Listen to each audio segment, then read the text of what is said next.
T-minus 3.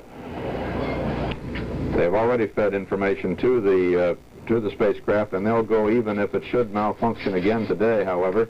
But they do believe they've fixed it. It was in a little two small transistor modules, so-called, but less than an inch square, that were in the relay box of the computer. This is Gemini Launch Control. Now T-minus 2 minutes and 30 seconds and counting. We have word here in the control center that the spacecraft computer has accepted the update information from the Mod 3 system. Of course, information has also gone by hardline to the Gemini launch vehicle. Now T-minus 2 minutes and 15 seconds and counting. The Air Force Eastern Test Range has given the blockhouse an OK to launch at this point. Coming up at T-minus 2 minutes and counting.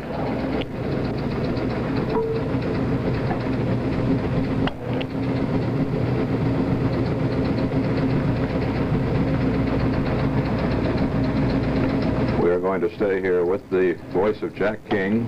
This is Gemini Launch Control, T-minus 1 minute and 40 seconds and counting. We have a report that there was a switchover in Houston, but now we have confirmation that the update data is in the computer. The computer has accepted this update data, T-minus 1 minute and 30 seconds and counting. Wrong, Ed.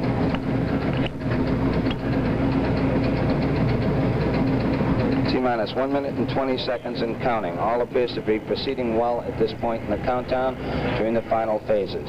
The astronauts have been alerted, and we have gimbal those engines as planned. The engines have swung, the first stage engines, and our checkout still continues at this point, coming up on 1 minute shortly. T-minus 60 seconds and counting. T-minus 60.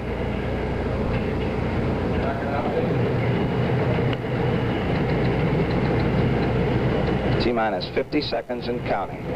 We will get ignition at 0 in the countdown. Some 3 seconds thereafter, liftoff will come. During that period, there will be a period of about 1.8 seconds where we possibly will have the capability of shutting down if necessary.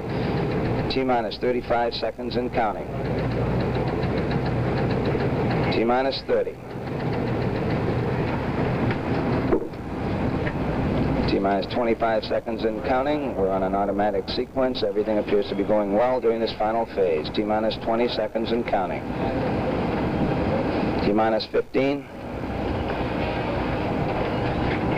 T-minus 10, 9, 8, 7, 6, 5, 4, 3, 2, 1, 0. We have ignition. We have a liftoff. Looks like 39 minutes, 32 seconds after the hour. We're right on time for rendezvous. This is exactly when they wanted it. Pitch. 17 seconds. Flight Dynamics reports the thrust looks good. The roll program has started. Roll program is completed. The pitch program has started. Roll and pitch to get into the proper azimuth. The sun catches the rocket beautifully, goes through a little layer of clouds. Magnificent launch. It looks like Gemini 9. Time confirmed at 3933 after the hour.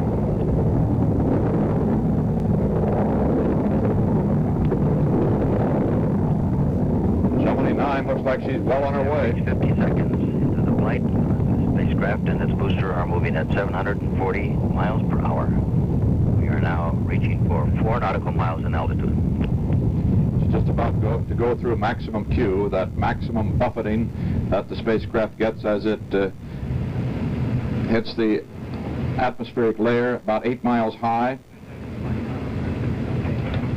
Gone through max Q just now. Plus 1 minute and 20 seconds. Spacecraft is now approximately 8 nautical miles in altitude. The track looks good. We are about 5 nautical miles downrange. Our next critical moment is the shutdown of the Stage 1 engines of the Titan and the ignition of the Stage 2, the 100,000-pound thrust Stage 2. Those big engines should be shutting down at 2:30. 1 minute and 2:30. 45 seconds, and we are 12 nautical miles downrange and approximately 16 nautical miles in altitude. The track still looks very good.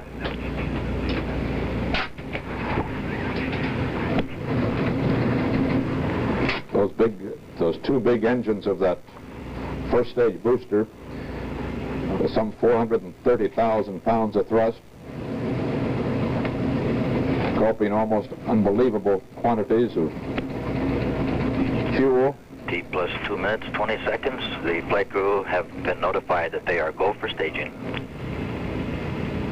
They're on their way, all right, and that first stage cutoff should come just now, right now. Spacecraft is now about 52 nautical miles, 50 nautical miles downrange, and about 36 nautical miles in altitude, and we have BICO. You could see it there. Cutoff. A magnificent The picture. thrust looks good.